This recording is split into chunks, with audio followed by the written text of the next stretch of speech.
How's it going, guys? Bring your platoon here, and welcome back to another great game in World of Tanks Xbox One Edition. Today I'm going to be driving in the Tier 8 British heavy tank, the Caernarvon, or Caernarvon, however you pronounce it. And today we're going to be in a dominantly Tier 10 matchup, I do believe. And we're going to smash kids left and right.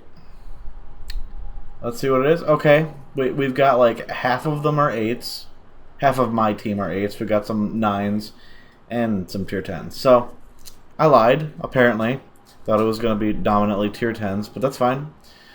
Still impressive nonetheless. I lead the charge down the hill, and we're going to see what happens from there. I know that I just uploaded the Hellcat 105 HMC review, but I just figured I'd go back in another tank that I just love.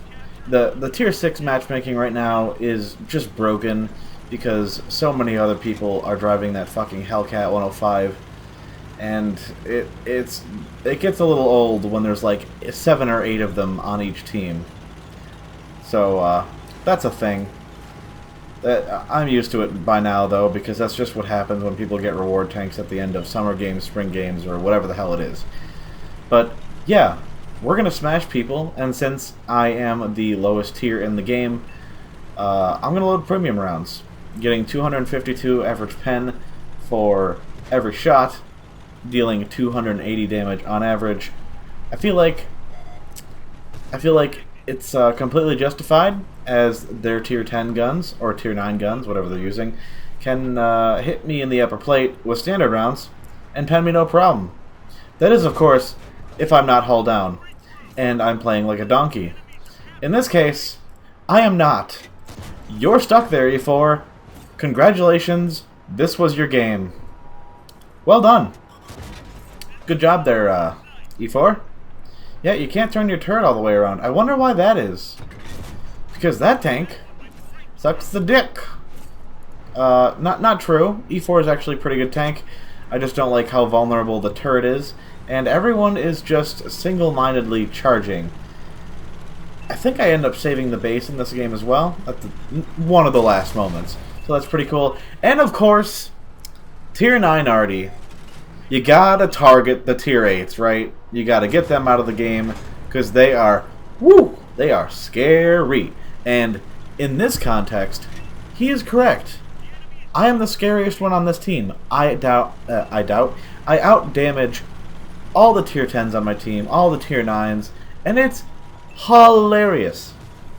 How do I achieve this? Well, I'm not a puss, for one thing. I get hull down, I hope my armor works, and then I just go with the team, and if I can't pen a target like the Object 705A that we're about to engage now, or pretty soon, relatively soon, I get a free kill on the 295.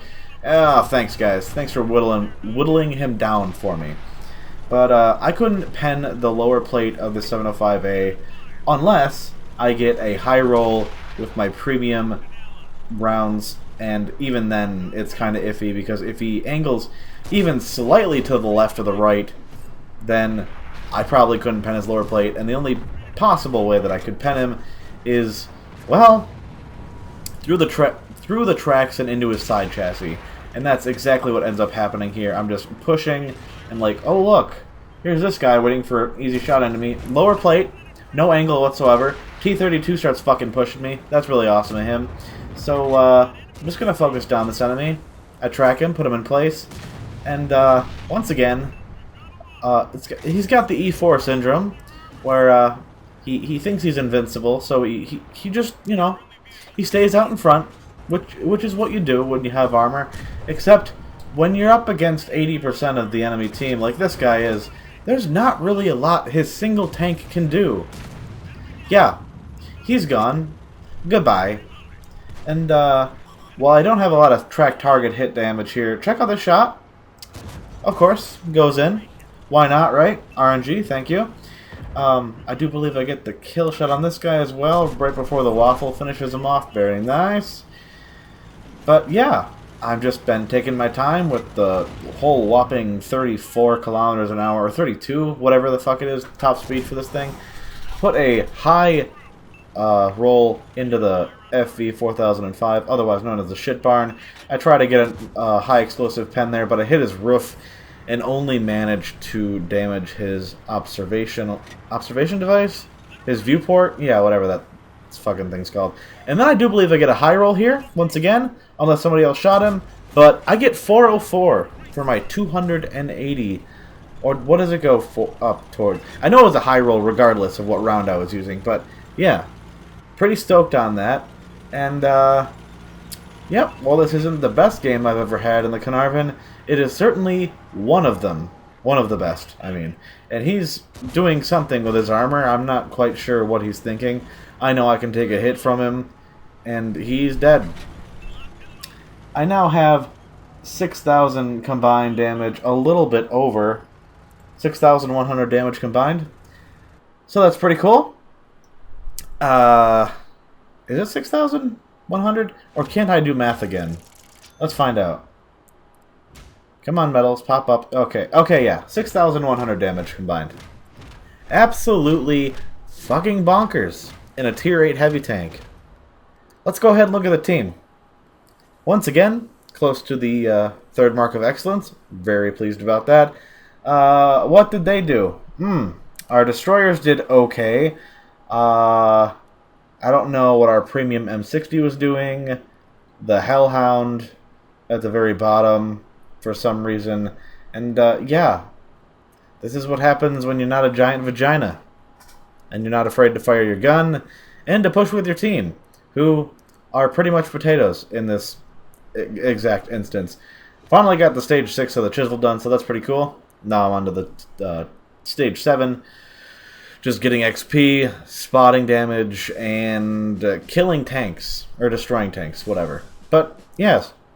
I feel like doing a double feature, so I figured I might as well just get on to the next gameplay. This was originally going to be one game, but I have enough good games of the Caernarvon to make it a double feature, so why the hell wouldn't I? In this game, on Hidden Village, we're going to be also in the Caernarvon, obviously. And it's going to be a tier 8 matchup, I do believe. So, I am neither bottom tier nor top tier. Oh, well, I guess you would call that top tier. Never mind!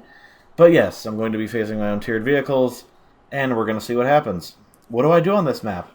Always go to G4.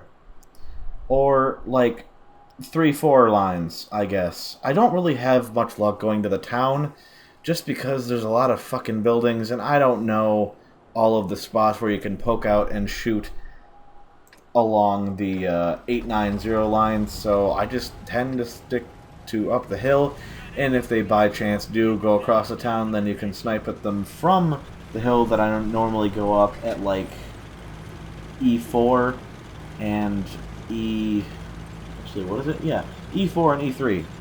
So, if they're going to push into you from the town, you can actually shoot down on them and just wreck their day. Pretty funny? But, yeah, maybe that makes me kind of a noob-ish player to not know all the locations where you can dick on people and flank them, but I do know that going to the town and going through that little ridge or valley, whatever you'd call that, in the A line is very good for, like, getting hull down and facing certain tanks, but I usually don't have any luck going over there, and not a lot of, like, look at my team. There's 3 tanks still in spawn, and they haven't moved. The medium in B4 is moving back because he's realizing that there's not any forces going the way that the heavy tank in A7 is going. So the heavy tank in A7 is probably going to die. So how is this game going to start off? With a 200 IQ player that's playing in the Tier 8 Premium Patton called the Deathstalker. I think he gets a 90 mil. I don't know a lot about the tank other than it's an M46 Patton that's in Tier 8 with a worse gun, obviously, because it's a 90 millimeter. But, yeah, he's dead pretty much immediately because he pushed way too aggressively. And am I going to make the same mistake he is? Let's find out. No, they're going to shoot at my upper plate and not pen it because that's how you do work. And to be honest, I wasn't giving him much to fire at anyway, so that's cool. Both the T-29 and the T-32 could spell trouble for me if they get hull down, but they are not doing that. I looks like I shot through the Freedom, through his commander's cupola there, but that's fine. He doesn't know where to hit me. That should have track penned him. Don't know why it didn't. I know I'm being focused on by Artie, but I cannot move up until this guy is dealt with. I am willing to take another hit by Artie. Hopefully it's in, like, the front of the turret, because if this thing gets dicked on in the roof of its engine, it's gonna probably pen me, and that won't be good. So, yeah, this... I don't know how I dicked that shot into the ground. Probably because my gun's broken. But, yeah, we get a little cheeky with the... God damn it, fucking Artie keeps dicking on me, so I'm like, whatever. I cannot keep letting him get free shots into me, so I just angle my armor, hoping the Freedom will bounce off of me, and hoping these rocks will provide me with enough cover. This is me being stupid. I don't know how I missed that shot, how I messed that shot up in track penning the Freedom there. That was completely stupid of me, and I think I do it one more time because I'm just so good at this game. It's like, oh, what are you doing, Justin? What are you doing? I don't want this Ariete to fucking push on me, so I track pen him, keep him in place for a little bit, and I think our Artie kills him anytime now. Our GW Tiger P, yep, he is gone. Nope, that was the Freedom. Okay. Now, the Object 252U is one of those tanks that was put into the game because Wargaming hates anything non-Russian and decided that, you know what, we need more Russian premium tanks. So what did they come up with? They came up with the Object 252U. The tank that has enough armor to contest tier 10 rounds while it's side-scraping. No problem. And the only way you can damage it then is by shooting premium rounds at its very angled upper plate, which, good luck. Or you can hit the two viewports on the, well, the hatches on top of the tank. And now I'm doing as good as work as I can, and I'm getting hit from behind by the T-29 because my team isn't really helping me behind me. So good on them, and we're going to have something game-changing happen in now. Yeah, he's gone. His fucking head blew off, so I'm good with that. Well, his turret head, whatever. T-32 fired at me, missed, and I do believe that I had enough time to hit him, but Artie finishes him off as well. So thank you for that, GW Tiger P. And I try to get a free shot into the T-29, but what happens? Oh, I just critical hit him in his viewport for no damage. Cool. Good job. Thanks, Wargaming. Appreciate that. But it matters not. This is going to be a victory as well, and we're going to deal with another tank that I really don't know too much about, other than it's got a good front upper plate because it's very angled. And it's got good view range, too. Full health, I might add. Centennial. Console exclusive. It's got a huge-ass hatch on it. I do believe it has a 90mm. And this is what happens when he tries to side-scrape. Even with a broken gun, this thing's accurate as dick. But look what I'm shooting at here. I think it's the turret, or the turret ring. But, like, I'm penning him. I don't know what I'm hitting, and I can't look up the armor model to tell you what I'm hitting. All I can tell you is that he can't side-scrape very well because of that spot that I just keep shooting. And I keep thinking that I can, like, overmatch his upper plate with 252 pen on the APCR rounds, but it's not happening, so I just shoot in that random spot that seems to be very easy to pen, and it just keeps going right through. So it's like, whatever, I'm okay with that. Once again, go for the upper plate and bounce. That's fine. And he's done waiting, because he knows if he waits too long, he's just going to get dicked on by my team, and oh my god! GW Tiger P! You're just molesting these kids with your arty shells, your skill rounds. Well done. Well done indeed. I probably would have been fine regardless, but he could have still penned my commander's hatch if I was hauled down, if I even gave him a chance to shoot at it. I tried to get a track shot on this guy. Oh, wow, it actually fucking worked. Does he repair it in time for me to get another shot off? Just barely. I tried to track him the other way, but that didn't really work out too well. And RNG hates me in 3, 2, 1. Yeah, don't know where that one went, but it was not going to happen. But I still get the kill, which is even more hilarious. And in this game, we got just under 6,000 damage. If I were to do basic math skills, I would say it's 5,800 damage combined. Let's just call it that because I don't feel like rounding, and it's a little above that, actually, but that's fine. 5,800, I will take it. Hope you guys enjoyed the gameplay. Well, the double feature, rather. I didn't make a lot of money. As a matter of fact, I lost 50,000, but that's fine. I was shooting premium rounds at my own tiered tanks, so it's completely understandable why I lost the money, despite, you know, doing an exceedingly amazing amount of damage for the tank. But that's fine. Everything's fine. Got an ace tanker in both games. Hope you guys enjoyed the double feature, and I'll catch you next time. Thank you for watching.